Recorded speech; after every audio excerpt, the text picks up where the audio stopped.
Bonjour à tous les amis et bienvenue dans cette nouvelle vidéo. Aujourd'hui, je vais vous parler des tours d'Archimède, de toutes les tours des académies et des camps de tir à l'arc. Alors, pour ce faire, je vais basculer dans mon terrain d'entraînement, juste ici, et on va pouvoir analyser chaque bâtiment un par un. Donc, on commence par l'académie. L'académie qui est de forme, qui est un parallélépipède rectangle, même si vous en foutez un peu, je tiens à le préciser. On peut le mettre à niveau, et plus on le met à niveau, plus ça augmente.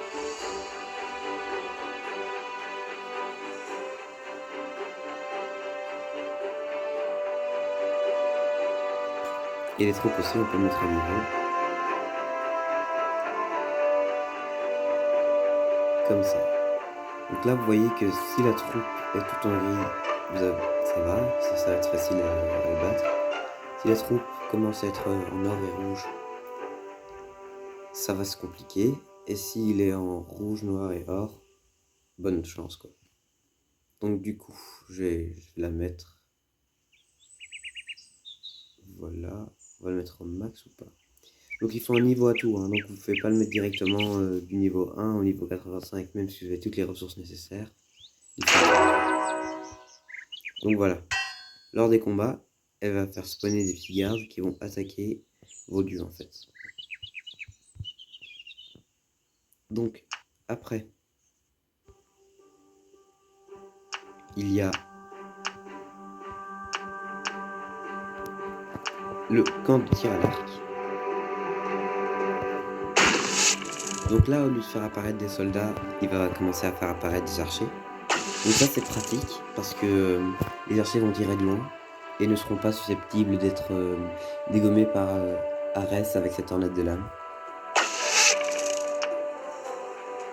Donc voici son évolution.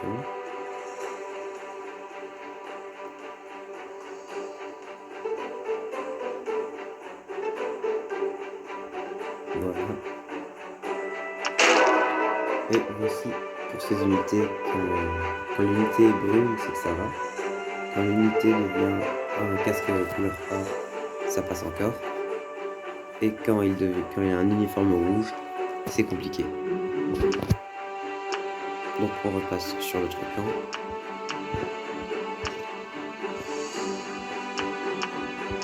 Voilà.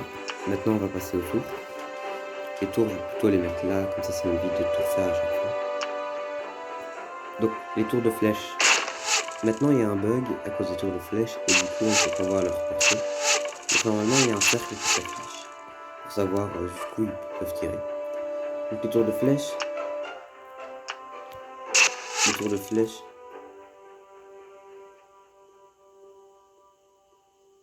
Donc voilà, ça c'est, il n'y avait rien à dire dessus. Pour toutes les tours il y aura ça. Donc je vous conseille d'avoir, que ce soit pour une académie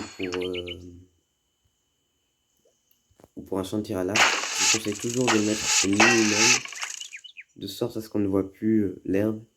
Là, réellement, ça peut commencer à bien préparer, comme ça.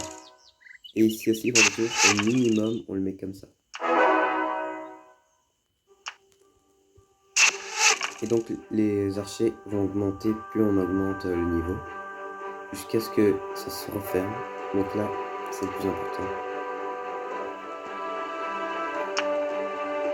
Après, on a la tour d'Archimède. La tour d'Archimède, elle envoie un puissant rayon. Le problème, c'est qu'il est faible, mais ça a une très grande portée. Donc, ouais, c'est la même chose. Et là, c'est une sorte de miroir, en fait, qui réfléchit la lumière sur l'adversaire. Et à la fin, ça devient un rubis.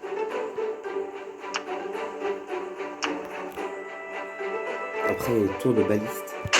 Les tours de baliste, c'est très chouette parce que ça a une grande portée et ça inflige beaucoup de dégâts. Regardez, on va mettre info, force, juste au niveau 1, 378, tandis que si je vais sur la scène, ça fait 15. Vous voyez vraiment la différence, quoi. Ils sont tous les deux au niveau 1. Et du coup, c'est très pratique pour détruire les dieux tels que Artémis ou Apollon, ou même Aphrodite qui en sortait faire. Voici son évolution.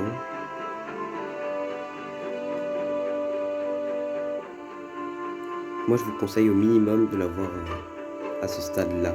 Là ça fait beaucoup de dégâts quoi. Et pour être l'archimède, je vous conseille de l'avoir au minimum au niveau 15. 16 pardon. Après il y a les tours de feu. Ah oui, j'ai oublié de dire quelque chose d'important. Le plus gros hic avec la tour de baliste, c'est qu'elle est extrêmement lente à recharger. Du coup, c'est vraiment pas pratique si on met une troupe de squelettes juste à côté. Ou n'importe quelle troupe près d'une tour de baliste, ça va être chaud quoi. Donc pour la tour de feu, elle a un rayon plus petit, mais elle fait aussi beaucoup de dégâts. Donc si je vais dans les infos, elle fait 60 dégâts. Mais elle continue d'attaquer dès qu'il y a un adversaire qui est dans sa zone, il attaque. Il n'a pas besoin de rechargement et c'est très pratique. Donc du coup, son évolution encore. Et voilà. Moi, je vous conseille au minimum de l'avoir à ce stade. Comme ça, là, ça fait beaucoup de dégâts et tout.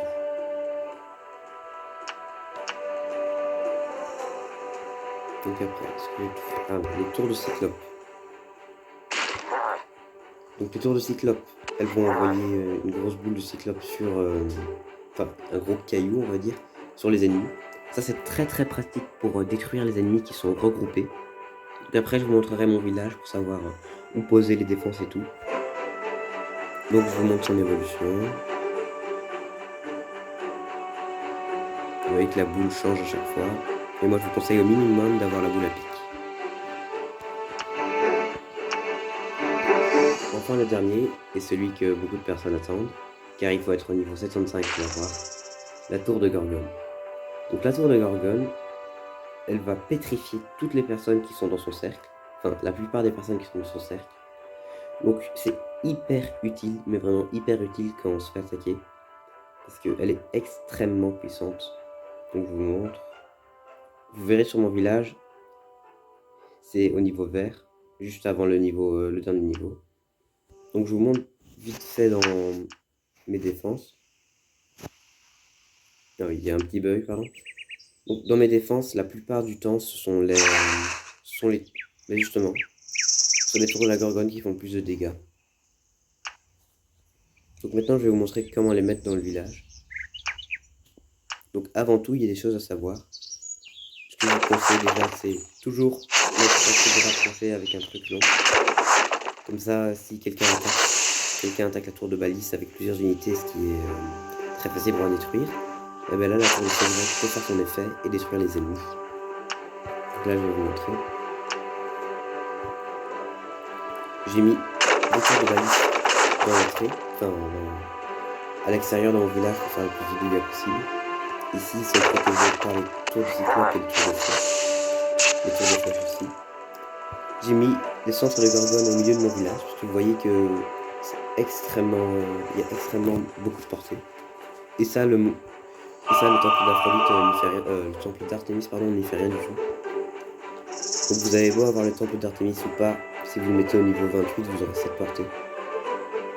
C'est une des seules tours avec le monument d'Aphrodite et je crois le monument de Zeus qui ne sont pas affectés par le temple d'Artémis. J'ai aussi mis mes tours d'Archimède dans mon village, parce que vous voyez, ils ont quand même une très grande portée. Donc même si le dieu, on va dire, il est là, on va dire que le dieu se trouve ici, il saura comment le prendre. Et j'ai mis les tours de flèche un peu partout, mais surtout près de l'extérieur du village pour détruire les petits trucs. Donc voilà. Merci à tous d'avoir regardé cette vidéo et je vous souhaite une excellente journée. Bye!